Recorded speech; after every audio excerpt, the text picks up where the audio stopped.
Bartholomew Town is brought to you in part by the University of Rhode Island Online, Navigant Credit Union, the Audubon Society of Rhode Island, Newport Film, and Half Street Group. Bartholomew Town. Ashley Kalus, a blast from the recent past. Good morning. Good morning. So, first of all, I mean, it's now been a couple of years since, in fact, we were just saying it's been a couple of years, I think, since I've seen you, and it's been a couple of years since you ran for governor of Rhode Island as a Republican.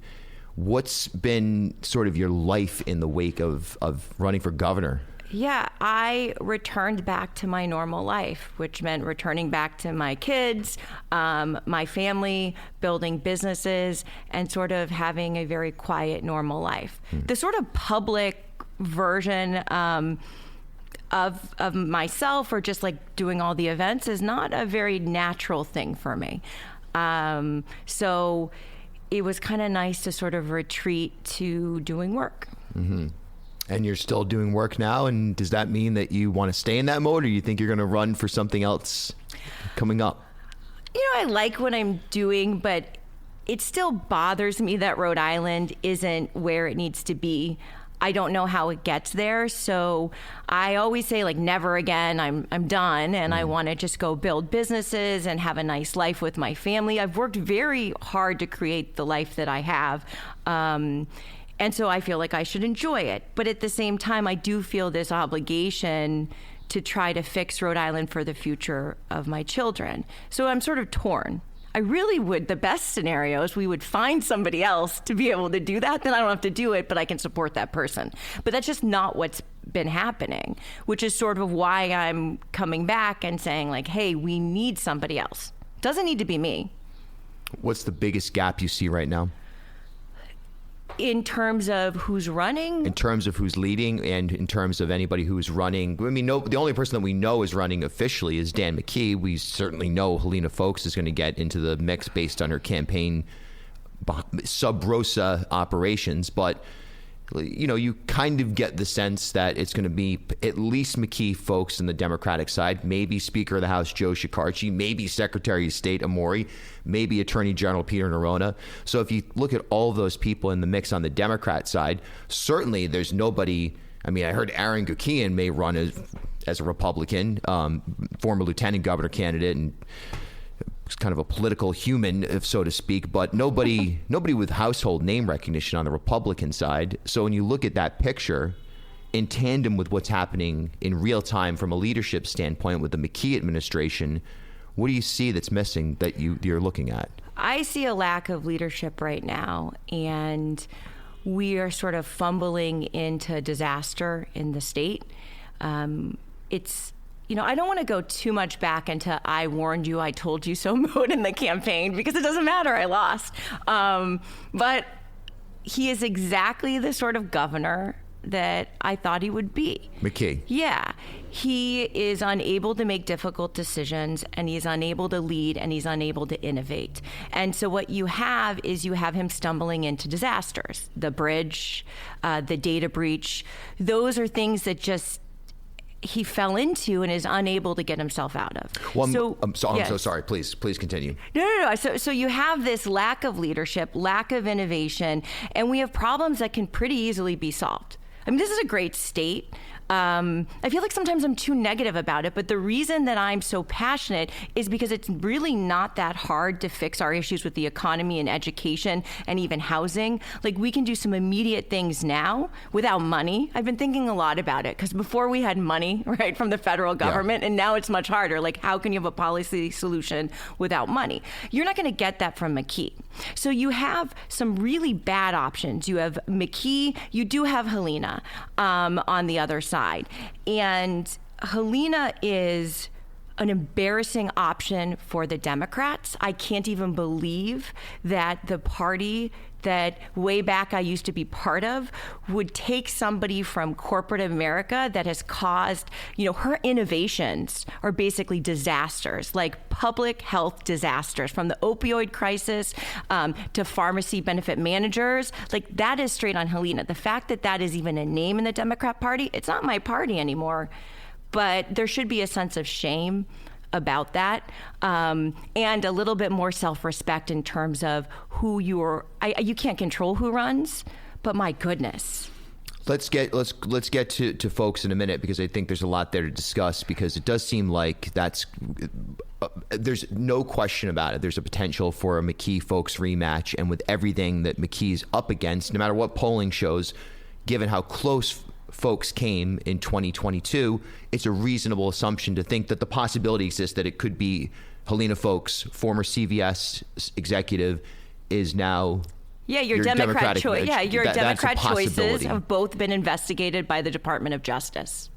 Let's focus on McKee first. Okay, yes. And I'm actually really glad you framed this way, because I think it's an easy thing and it's an incorrect thing to do, to say, I can't believe what Dan McKee is responsible for the bridge. Dan McKee is responsible for the cyber attack. Dan McKee is responsible for and actually those two particular stories in terms of them happening. And in fact, that's dishonest. That's not true. It's the management that is in question. It's the management after you inherit the sort of the government that you're elected to, and not everything is going to work well. So I do not fault him for things that are not his fault, but I do fault him for his response, and that really is the issue. It's similar with even the policy problems when we talk about the schools and the decisions he made in terms of how to spend money in the schools. So one example is we had all this federal money to catch kids up, right, in schools. Post-COVID. Post-COVID.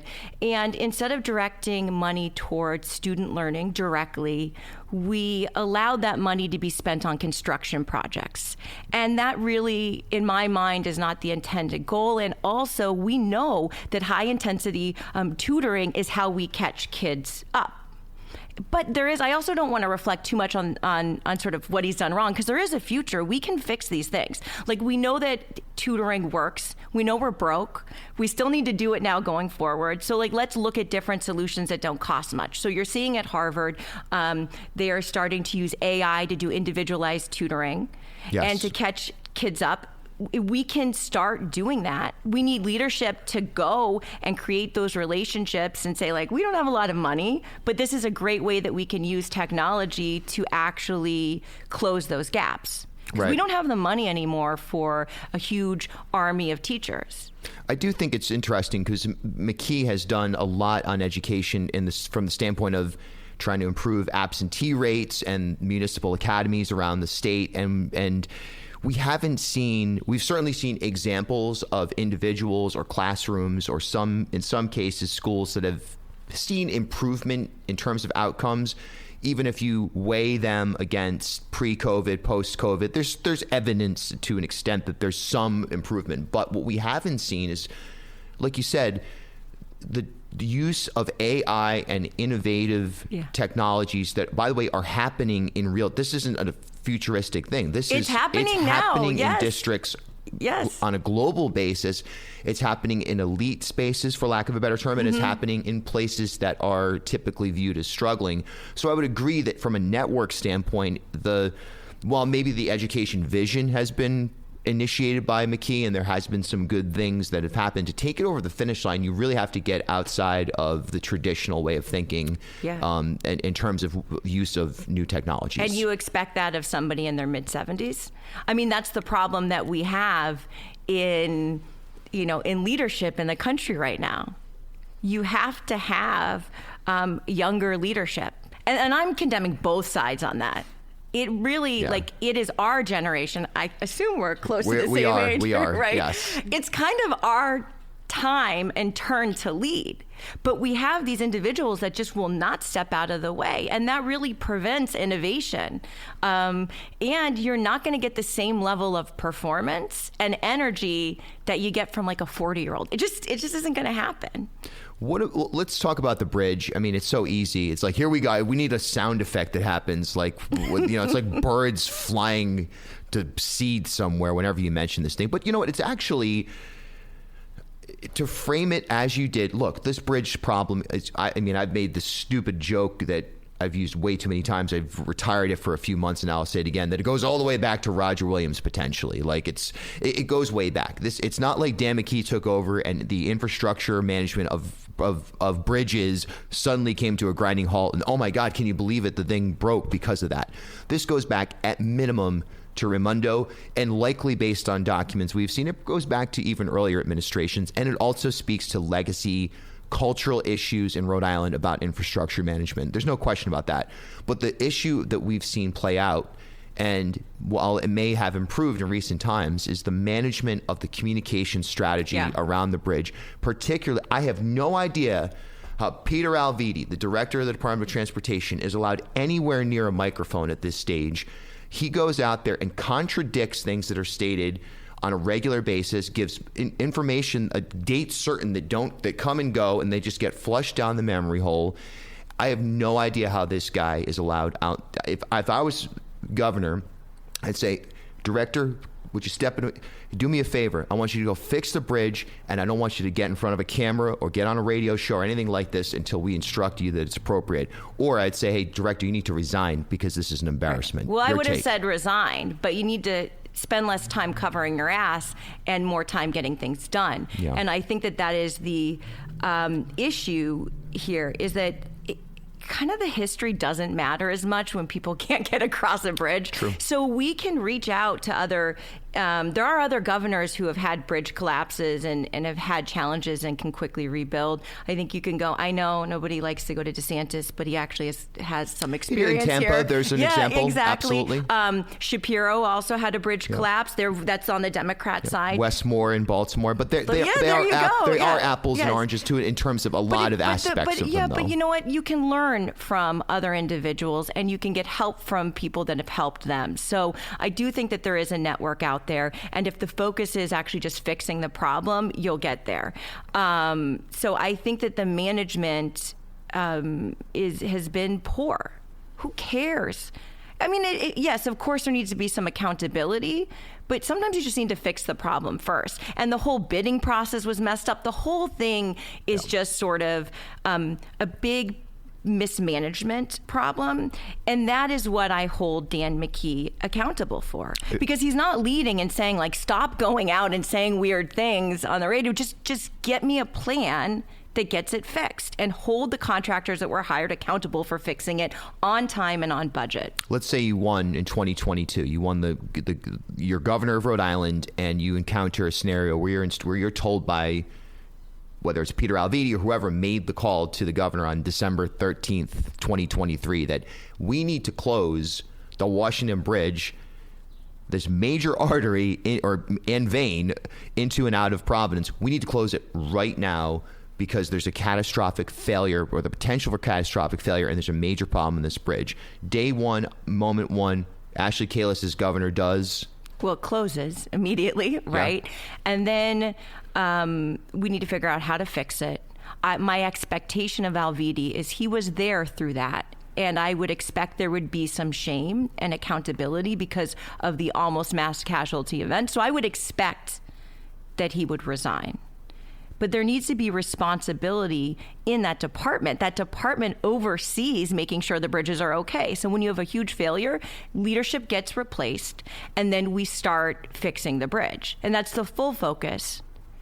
And for me, if I promise a day of reckoning, there'll be a day of reckoning. Usually, if you know my style a little bit more, there's a day of reckoning, and then the press covers how terrible the day of reckoning was. Right. But there's been a lot of promise for accountability without any accountability, and there's been a lack of action, and people are still suffering. It's just a total mess. He doesn't know how to lead. He doesn't know how to deliver anything. And that's what you're going to get with someone who doesn't really have the skill set to implement anything. That's why I hate career politicians.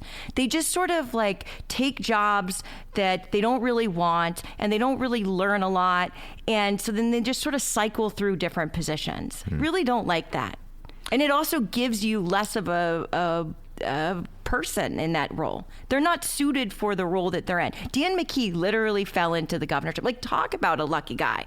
He's a lucky guy. I mean, well, who would know? I'll tell you this much. You can make the case that he was right place, right time. And obviously he was when former governor and Commerce Secretary Raimondo resigned to go work for the Biden administration, for sure. He had a tough, I covered in 2018, he had a tough race against progressive Aaron Regenberg that he eked out. And he won that race on the ground game in places like Providence and places, obviously he has a big coalition in the Blackstone Valley. But that was a tough race that really was a framework for anybody who cared, and how many people really care about the lieutenant governor's race? I mean, right.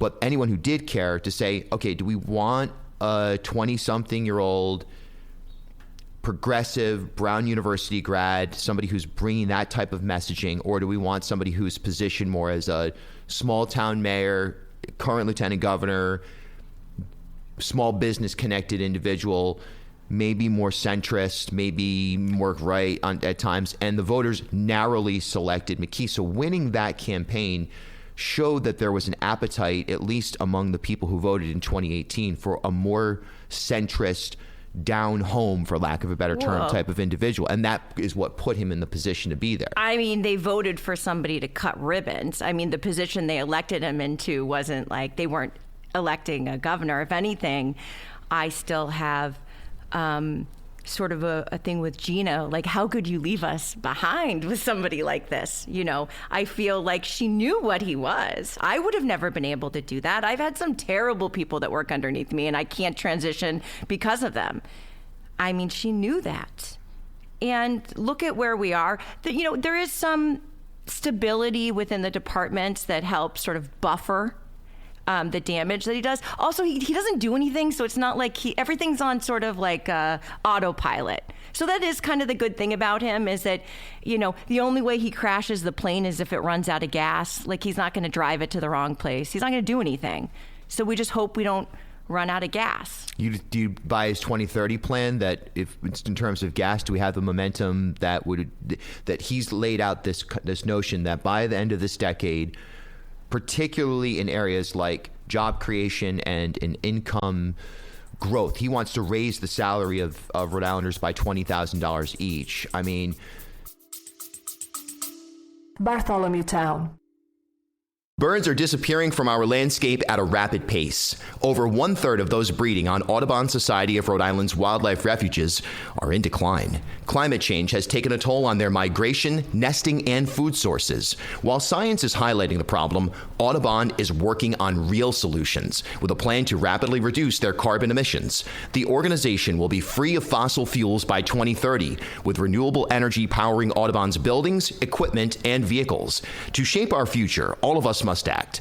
Learn more about repowering Audubon, their avian research, and how you can join their fight for climate resiliency. Visit asri.org/repower. Newport Film screens the latest critically acclaimed documentary films year-round across Rhode Island. Like a film festival, Newport Film often gets early access to films before they're available online or in the theaters. Stay up to date on their latest screening events at newportfilm.com or on Instagram @NewportFilm. Are you looking to advance in your career or explore a new field? The University of Rhode Island now offers a comprehensive portfolio of fully online programs designed to bring world-class education to you anytime, anywhere. Choose from a wide range of flexible, asynchronous programs in business and leadership, data, tech, and STEM, healthcare and pharmacy, marine and environmental science, and more. With expert faculty and innovative courses, you'll gain the skills and knowledge to thrive in today's competitive world. Are you ready to take the next step? Visit uri.edu/online and discover how URI Online can help you achieve your goals. URI Online, learn anywhere with us. Half Street Group brings a new generation's perspective to leadership communication, strategic public relations, and digital marketing. Half Street helps organizations and leaders take control of their own stories and manage their reputations. They get results for their clients by focusing on audience, message, and culture, and by leveraging their decade-long relationship with media and opinion leaders in the Ocean State and throughout New England. Join me and Half Street Group founder and president Mike Rea for a conversation every month about news of the day, the hot hottest media analysis and a look behind the scenes at how impactful leaders drive conversations. Learn more at halfstreetgroup.com. As Rhode Island's first ever member-owned credit union, Navigant Credit Union has been a staple in the local business community for more than 108 years. Today, Navigant is a $3.4 billion institution serving more than 136,000 members across 25 physical branch locations. But since its founding in 1915, the mission has never changed. Navigant Credit Union's team of financial professionals have remained committed to improving the financial well-being of the families, businesses, and communities they serve across Rhode Island. Learn more at navigantcu.org. Is he counting on hyperinflation to do it? I mean, you see, that's not a plan. Right. Well, I think the thing that's really scary right now for a lot of people, younger people, and I would actually use the term younger, like anybody 50 under. Yeah, us. We're young. Yes. Right? We're young, by the way. I accept this. It's not just Hasbro. There's a notion right now that while Rhode Island has this really interesting moment in meds and eds and this really interesting moment potentially in blue economy and in other innovation areas in downtown Providence around the innovation district, and there are industries of the future happening here, that they're not being stimulated even close to fast enough. And Hasbro leaving is an example of a firm that used to make toys and out of plastic toys and Mr. Potato Head. Now they're in that space of generative AI. Now they're in that space of new media production. And the fact that they don't think that they can get the talent pool and the housing and the educational piece that they need, education as in primary ed for their kids and the infrastructure, not talking about a bridge, but like the environment, the fact that that doesn't seem appealing to Hasbro, and they'd rather go to Boston and pay a much higher real estate and have a much more probably have just a different type of campus for their work. That to me, actually, more than the bridge, more than the cyber attack, more than anything like this, that's the thing that I look at and go, we're heading in the wrong direction. If a firm like Hasbro is willing to leave Rhode Island, we need to be attracting more Hasbros. Hasbro needs to be a magnet for other firms, and we're not doing it. An Ashley Kalus governorship would look like what in terms of attracting innovators? It would look like seizing opportunities. We have all of this here. We just need to be able to take that raw talent and turn it into industry. So even with housing, like a lot of housing, I can go through the different policies. And I've been thinking about how do we do this without money, which is really hard, right? It's easy when you have a ton of money. So housing, right? We have this housing issue now. So because the problem is the immediacy of the solutions that we need. Like a lot of the solutions we're seeing on the legislative side are going to take like 10 years. And we just don't have that. Right. We're just going to keep on losing business, but we can do something. So housing, for example, we have the legislation that was passed, which I was very happy about. The 13 Shikarchi bills last year. Yes, love it. Was very happy with Shikarchi. It was the same stuff on my campaign. He didn't read it, but I support it because it's the same sort of policies, and I'm very pleased with it. Also, the housing bond, right? So now we have money. So one way that we could get there, instead of depending on developers, which takes years and years and years, is we have the ADUs and we have the single to multifamily conversions. Let's take a pool of money, loan it to individual homeowners at 1% to 2% against their equity so that they can then build these units themselves. And then what you're doing is you're helping with affordability because people have extra income. You're helping people afford housing because if those units are there, you can count that as income so you can qualify for a mortgage. And I just believe that Rhode Islanders, not developers, should have a stake in building units and also benefiting from them. And if we give that money to Rhode Islanders and they want the money, they'll get those units built very quickly. And you also have to have the personality to work with cities and towns, which is go negotiate what sort of ADU works for whatever town. I'm sure you can figure it out because the issues are always parking, privacy, noise. So just work it out, have an expedited process, and then their constituents will be happy because they're making $2-3 grand extra a month. Right. That's super easy. We could get, I don't even know how many units we could get done in a year. A lot. Yeah. Would you do it?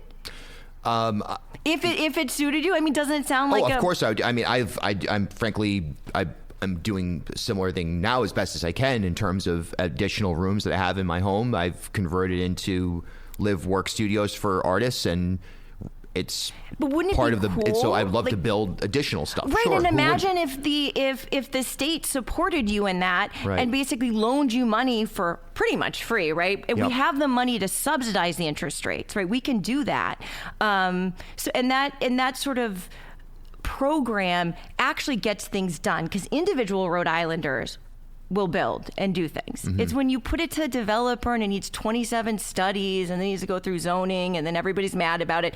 That's what takes so many years. We Yeah. don't have that time. So that's housing. And that doesn't really, we already have the money. Let's just use it towards that. The challenge is also on the municipal level. I mean, the embarrassment that took place with Johnston Mayor Joe Policina Jr. a couple of weeks ago, where he declared eminent domain through a town council ordinance to basically take a plot of land that was designated for affordable housing and then say, you know what, even though, out of the blue, we just realized that the police station bathroom is too small and it kind of leaks downstairs, so we better not build affordable housing and we better build a new police station, after it was very clear that there was a sentiment on the planning board in Johnston to say, we don't want this.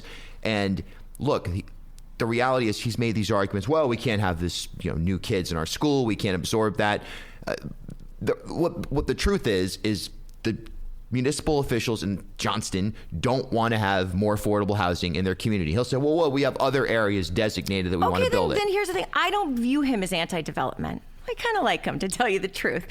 I think that was an unfortunate, embarrassing incident for everybody, and leadership should have gotten involved before it became a public thing. And that's what you get with my sort of leadership, is that you could see the train coming at you. So why we had to turn it into this disgusting mess, I don't know. Yep. But the reality is, I don't believe that he would agree with your characterization of what he wants. So if that's true, then call him on it. Have somebody to go say, we need more units now. You didn't like that? You can't not like everything. So let's work together to create something that works. Ashley has this ADU plan. Would you participate in some ADUs that you can believe in, because that's close enough to single family housing, which is what he wants. Right. And so I think it's a little bit about managing the relationships between cities and towns. Also, that relationship between himself and the governor is very bad. There's a political breakdown. Exactly. So that's just like a sure. weird situation. Yeah. And that's exactly, it's so sad because that should not have been the first thing that came out of the legislation. Like, it's just such a bad thing to have happened. There should have been some more deals that were better in the pipeline to celebrate that, because that's exactly what housing advocates do not want. You don't want a city against development, but you have to work with them. But you're going to have to be creative and gritty, and I would say that you don't get that from somebody that's tired and old. I can go sit with him. I can sit with the mayor for 10 hours until we figure out what goddamn housing works for him. This doesn't work. This doesn't work. This doesn't work. Eventually, something's got to work, right? But you have to care enough to want to meet his needs and also get the work done. Let's quickly talk about Helena Bonanno Folks, former CVS executive.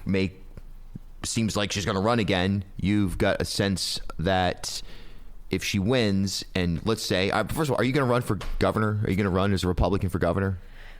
Or is this like we're going to tease this until the summer and then we'll get to the fall? Do you think if I tease it, I can get somebody to actually run? I don't know. The answer is I don't know. I really would like to find a way to pressure a candidate that is aligned with my sense of urgency to run. Somebody who wants to do projects that actually get done within a 2 to 3 year time frame. Yeah. Let's do it while we're sort of ducking and covering from the federal stuff. Let's just focus on ourselves. So I hope it's not me. I also hope that it's not, and we're talking a lot about other folks. I mean, there is a vision for the future that I have that I would love. I mean, if they just adopted it, it would be fine. I don't need to do it. Or I'll work for them. I don't care. I just want this to happen for Rhode Island. Yeah. So I don't know is the answer. But Helena, I didn't know very much about her when I was in the primary before. And she seemed to be she's a pretty corporate, Connecticut sweater set sort of candidate that I was like, oh, I could feel comfortable with her. She'll keep me safe. And then it's like the version of sort of this corporate executive that used to be the Democrat sort of like personification of evil. Right. And now she's on the Democrat side. Like, how does that happen? How does big business that has caused such massive harm, and like we're the epicenter of the harm, like, how is that even an option? There's definitely a lack of reflectiveness with her. She's never said sorry. She's always been I don't know fooled. what specific accountability you can pin on her. I don't know any. I have no idea. I mean, you want me to go through it? I mean, she was the head of pharmacy during the opioid crisis. She literally, Sure. I can give you her oppo book. I'm sure she'll love hearing this. There is. Okay. Or other people have it as well. She really helped orchestrate that crisis through her planning. Okay, so she was the head of CVS Pharmacy. She taught other individuals how to better sell drugs. She should have monitored the amount of drugs that were coming out of different places, but it wasn't in her benefit to do so. Not doing something is also a choice. Ignoring a problem is a decision that you make. And really her response to it, like not the, as soon as I found out, I mean, I can do her talking points. As soon as I found out, I jumped on it, whatever. What about just, I'm sorry? Like I would be devastated if I participated in something that caused such harm. And we're not even talking about the whole pharmacy benefit manager innovation that she took part in. It denied my child drugs to the point where I had to complain to the insurance commissioner. And that was just this year. So she has left a footprint on the healthcare industry that is about denying you healthcare and causing an epidemic. How she is even part of this conversation? I mean, I can even take it somewhere else about how this entire country works. Why do we chase low-level criminals that cause certain amounts of harm and put them away to jail for years, but we let these white-collar criminals, these corporate criminals that cause mass harm, we fine their companies civilly, and then we say because there's some sort of corporate entity that they're not personally responsible? We cannot live in a society that has any sort of sense of justice and fairness if we conduct ourselves this way. Because what we're saying is that people who are in power, who have enough lawyers, are able to escape personal responsibility for decisions they made themselves because they can hide behind their businesses. That has to stop. I think that is a bipartisan thing. I think that you'll see moving it to, sorry, I sound so angry about this, but I really am. I really have an issue with lack of corporate accountability and what it has done to this country. And that's on both sides. Yeah. I will say that the Republicans have moved more towards an anti-corporate stance. Oh, they've taken the populism stance for sure. Well, that's how they've taken me. Right? I was on the other side. I was anti-war, populist, for the working people. And one day I looked around in the Democrat Party and I realized they were just full of it. They spoke the words, but they didn't mean what they were saying, and that party wasn't for me. It was corporate people feeding me a line, and they didn't mean it at all. So I moved.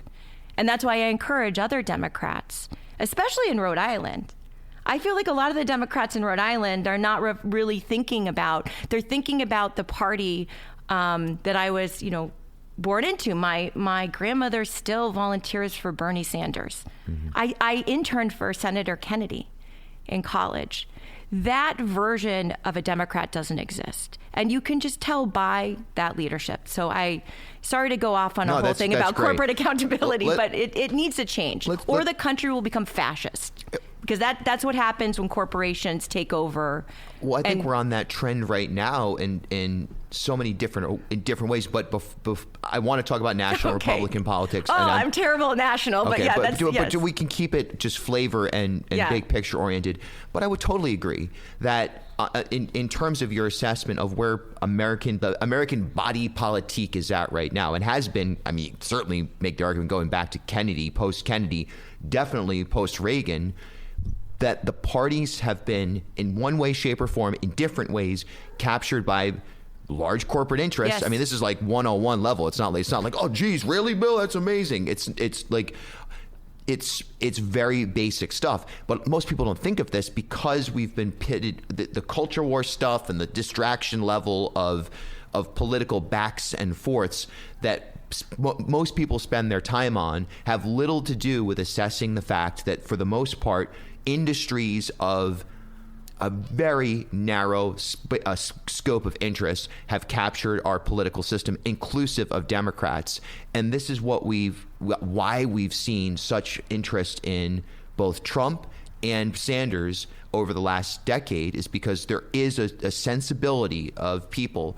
I think it has a lot to do with what happened in the economic collapse, and I think they did everything they could to diminish Occupy Wall Street, whether it was Saturday Night Live running sketches where it was like, oh, look at these, it's just a bunch of hippies. And I've watched hundreds of news clips of CNN and liberal-leaning networks portraying Occupy Wall Street as, it's always the anchors like, those kids, they're down there again. They're a bunch of goofy kids, reeling against, what do they want? Are they out there, playing drums, John? And they send it to the reporter, and it's framed as a goofy, light-hearted story. When in fact, that was there because people realized, hey, we're leftists, centrist, libertarians, politically agnostic people realized corporations have taken control of our system of power, and we're moving towards fascism, and it has nothing to do with left, right, anti-trans or pro-trans or any of this stuff. It is about something totally different. And I want to protect Rhode Island. And we can do that because we're small. So we can focus on education, the economy, and housing. And we can be our own little bubble. I mean, to a certain extent, that's what we've been for hundreds of years, and we can maintain that. Now, the federal government, it's going to cause some pain, which is what we're seeing right now with funding. I am a bit more conservative when it comes to debt, and I am also not very interventionist. I don't think that what the U.S. has done over history, while we've tried to help countries, a lot of that quote unquote help has caused harm. You mean like empire building for the most part? Yeah, and that's just not really been my thing that I think that we should do, especially when we're not taking care of our own people. So I sort of move away from federal politics and want to focus on what we can do here. We can do some cool stuff. Another economic thing we can do, which I'm really into, I'm sorry to change the subject on you. Keep it going. Is that we can become, this is how can we do the economy without any money version of me, which is that we could become, we need to do healthcare reform. It's a disaster right now. Yeah. And so one way is we could become the Delaware of telemedicine, cheap, meaning it costs legislation. Right, like Delaware being the LLC capital but it's so what we do with telemedicine is right now, the way that medicine is regulated is completely not where it is with technology. You don't need to be in the same place as your doctor in order to get care for the most part. Right. You need to get tests done, but you can get those done locally, and then your doctor can review it. Right. So there's some tests that can be done with Bluetooth devices. At home, it's so cool. We have all this technology now and things like this. Fundamentally changes medicine and how we interact. But from a regulatory standpoint, we're way behind. So what we can do is, as Rhode Island, we can say, we're going to license providers in Rhode Island as telemedicine providers. They don't need to be here, and the patients don't need to be here, but it's going to be a nexus through Rhode Island. We can pass legislation. We can then pass shield legislation, so other states can't can't do anything if they get mad about it. And then we can also pressure CVS to make amends and help us in facilitating the growth of that industry. And also we'll get other folks in. That could bring in, tens of millions of dollars of licensing money. That will bring an entire new industry because we're, telemedicine friendly. And it needs to happen. It'll also help us provide care because let's say you can't get in for an endocrinologist for 4 months and you have all the lab results. Well, now if we have a bunch of folks from telemedicine, you just schedule an appointment and you get care. And so that's an easy way for us to raise a ton of revenue, to also really lead in a space. And it doesn't cost a lot in terms of infrastructure. Yeah. We should do that now. We should be doing that now for sure. And that's a great idea. And it's definitely a scenario where we should be looking at ourselves. How does Delaware and how do Delaware and Nevada function as such successful nexuses or Nexi. I don't know. I don't know. Yeah, and but let's I'm do not it. that Let's smart, do it with but, and we have Brown here. We have all the. This is about seizing the opportunity, which we don't do. We have all of these things in Rhode Island, and you like pick one of our strengths and then just really use it in an innovative way. But you need leadership that's willing to sort of think out of the box and try new things. And I'm hoping we can find it. But for it to be me, it's really hard as a Republican because people need to take me as I am as a person. That was sort of my mistake, is that I believed at executive levels of government, like I get it. You can't learn about every candidate. So like understanding that they're a Democrat or a Republican, it sort of gives you like an idea of what they are when you're voting. So if you don't know the ballot, I somehow believed that running for governor, it was a position where people didn't necessarily need to vote for a party or in a partisan manner, or wouldn't. I guess maybe that was the naive version. It's like, if you know who I am, then maybe you'll vote the other way. And that just didn't happen. So I don't know how to correct for that. Maybe time. The thing in Rhode Island is if you're around long enough, right, sometimes that helps. Exactly. You end up somewhere. But yeah, I think that we really need that. And it's a call. Also, I will support. It doesn't need to be me. If there's a candidate that wants to go that is energetic and creative and in it for the right reasons, I don't care where you think you align on the political spectrum, because it's all realigning now anyway. None of it matters. But think about doing it because our state really needs it. It would be really helpful, like if you have an investment in the future of the state that's longer than the next 20 years. Meaning like my investment in the state is my future, because I'm 42 now. I was 39 when I was running. I'm 42 now.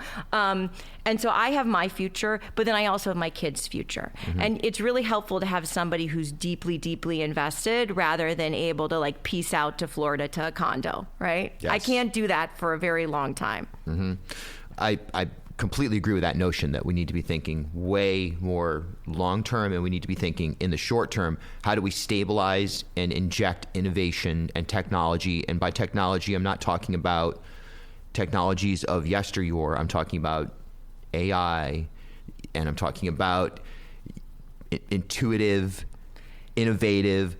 And by the way, this is actually the technology of today. As I said earlier, I've said this twice now, but we're there. We should be. We can in do this it. Space. Yeah, like just do it. Like forget about all the politics stuff. Like in the governor's run and that. Like just somebody take these ideas and implement them. That's also the other problem is I have no way to do it without having a position, and that's why I don't really want like the job. I don't care about the title.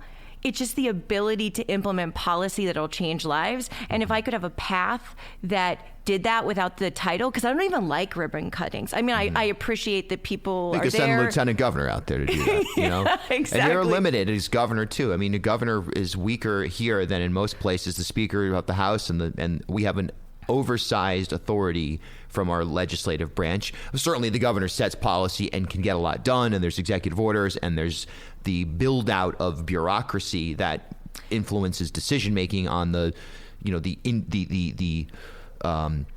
mezzanine level and down. That for sure is taking place, but it's not like you can become governor and say we're going to do telehealth and we're going to do all this stuff. You need to build those coalitions. You need to build those relations. You would need the legislative stuff, but I don't see why that would, like for that one, I don't see why that would be a problem. And Joe and the legislature, they've done the hard work in housing. So now it's up to the executive branch to make sure that intent is implemented. And that's where we fall down, is that there is a partnership. And I've never been interested really in the legislative part. I like implementation. And we have such a great opportunity for it that I hope that we get better leadership, or if we don't, maybe we just need to like find a way to do it without them. Like let them cut ribbons. I don't know. Maybe we just don't need ribbon cuttings anymore too, and shovels. It makes people, I've had this explained to me because it's not something I like. It's like a community building thing, and it makes people feel happy. I just prefer to work. So it's like, but I don't like the all of the hard hat, like digging stuff. It's just so lame and outdated. Come on, please, But at the same time, like you said, it makes people happy, and sometimes it is an important project. And all right, congratulations, we made it. Yeah, it makes people who participate. It's like a party. It's a party. Yeah. So if you want to wear the hard hat and everything, fine. I'd rather see the people who actually built the project. I'd rather see laborers randomly selected to go and cut the ribbon and dig it out, and they're actually wearing the hard hat that they wore while building it, rather than someone wearing a costume.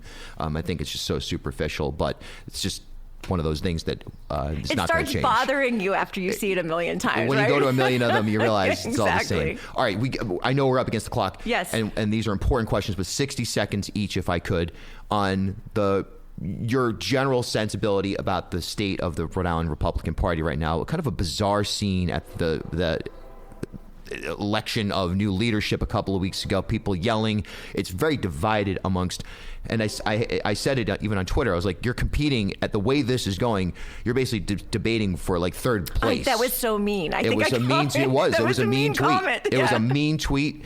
And but I really felt like what you're watching right there is like, you already don't have as an organization momentum that is seemingly able to span out past 37% of the vote. And now you've got this internal bickering that just doesn't seem substantive either. How can you expect people to take it seriously? Your take is? It happens. Families have fights. I mean, what are you going to do? I mean, the real challenge is, okay, like there's not enough of us to continue the fight. You can't see, is it, it's not the best, right? You don't want that to be the story. You do have passionate people who care deeply about the direction of the party. And I think also what you're saying about that desire to be able to expand, the inability to do so does lead to frustration. So maybe it is frustrating that we haven't been able to expand our message. I think we're doing better, but I don't think the Republicans are happy about it. Okay. Nationally, I mean, look, it couldn't be more obvious if anyone listens to me on the radio or on the podcast that I find what's happening with the Trump situation, other than a handful of specific examples, which I'll cite from time to time, that I think I'm supportive of in terms of, Kennedy Make America Healthy Again, the food component, the athletic component. I'm totally behind that. So it's not like I'm like everything that's happening in this administration, but generally speaking, on the big picture stuff, I'm horrified. I'm scared about certain things that are happening as well from a funding standpoint. I don't know that we're more likely to go to World War III with Trump than with Biden. I think they're in different scenarios. That's interesting. The tariff situation seems an economic inversion of everything that I've ever learned about free trade. And if you're going to have a free trade system. So you're now for race to the bottom? You know what we should do? My grandmother calls me upset almost every day. You should go on the call list where I calm her down about the Trump stuff. And let's take one issue at a time. And listen, I'm more of a state person. I don't care about the federal government. It's going to impact the state for sure. Yeah, from a funding perspective. And disaster response okay, we can talk about how great the feds are at disaster response. I mean, not so great. And I have experience in this one. And I think that that's the sentiment nationally now. But sorry, let you get to the question. Please. I just felt I comfort my grandmother. Like, she calls me every day. She's like, can you believe he changed the Gulf of Mexico to America? Yeah, what is that? Why would you do that? Why would you care? Because it's the Gulf of Mexico. It's just, you're smart. You're an academically accomplished business person. You're a smart person. That doesn't bother you? Because it doesn't matter. Because it doesn't matter. Okay. You see what I'm saying? It's like, and it's sort of funny, and it's like a rage thing where it just pisses people off. And I don't know why. I kind of find it a little bit funny because it doesn't have any impact. What does it do to your life? Nothing. It's just annoying and it's just weird and it's just one of those things. Why not celebrate the fact that, and not even celebrate, just acknowledge, hey, Mexico it's just a human thing. It's a soulful thing. It just seems mean-spirited and just like, yeah, America, we're so far superior as a country that we should usurp a body of water that has been conventionally known since indigenous times as the Gulf of Mexico. And we should change the name because we just need to plant our flag that much more and shove it in a neighboring country's face. That really a lot of people make the argument that's just like saying, yeah, we're going to do everything we can to advance the cause of white people over brown people. See, like, I just don't feel that way. And that's the divide. I just saw it and I was like, okay. And I just moved on with my day. It's kind of a strange thing. Okay, get another one. Because I the volume on that is not what I felt. I was like, oh, that's interesting. Mm-hmm. That changes where I fish, because I fish in the Gulf of America now a lot. So that was sort of a weird, all my maps changed, but all my fishing spots are It's just this type of, look, we don't have time to get down the rabbit hole here. Let's ask the federal question. I know you were going there and I interrupted you. I'm sorry. No, please. About It's good. That's the nature of this format. But just in a simple sense, are you like, if you were governor right now, like Dan McKee has already acknowledged that he wants to work with Trump. He's taken photos with Trump. That's because he's a coward. Hold on. Let's just be really clear on what that is. That is not Dan McKee. That's Dan McKee who's afraid of Trump. I remember in my election, maybe I need to do clips for him. He called me like uber, super, MAGA as like a slur. Right. I think his new commercial has something about protecting Rhode Island against Trump. Protecting Rhode Island against Trump. And they got a picture of Elon Musk doing the weird, wearing the Oval Office, wearing the baseball hat and all that. He's afraid of Trump. That's different than working. Should be, based on the fact that we need funding and we need a relationship from the federal government in order to not only the bridge, but in general, we need to keep that pipeline open. Okay. That's fine. He's still a coward. So, and that's where it's coming from. I just don't switch where I am generally, especially out of fear. And if he believed that Trump was that major threat, then why is he behaving that way? Mm-hmm. You see, like that's a character problem. Is if you rile people up to be so afraid of Trump and then you bow to that, what are you? And so I just don't respect. I think it's smart. Like, I don't think antagonizing Trump is great for Rhode Island, but I don't think it is a measure of cowardice, right? Ashley Kalus, maybe running for governor. Maybe you're not going to answer that question. We'll leave it as a dangling participle right there. Maybe running for governor. Look, you're a smart person, and I think that even if we disagree on certain issues, like your vision for the future of Rhode Island is valuable and should be valued. And I think that more people should get out of a partisan lane when assessing ideas, because it really, as you said, politics has been so disrupted that it almost is, we're at a point where left, right, center is secondary to innovation and bridge building, not talking about the Washington Bridge, but building networks to move opportunity forward that can then, how that opportunity is distributed, who gets it, that's political. How the flavor behind it, like to me, the Gulf of Mexico thing is just like, why even introduce these types of things? Why even have that flavor? But you disagree, you have every right to do so. And maybe another day we'll talk about another Mount McKinley. Maybe that'll be next time we have a podcast. We'll talk about that. Thank you for having me. Thanks for being here. Hey, thanks for stopping by Bartholomew Town. For more content, follow me on Instagram @Bill Bartholomew.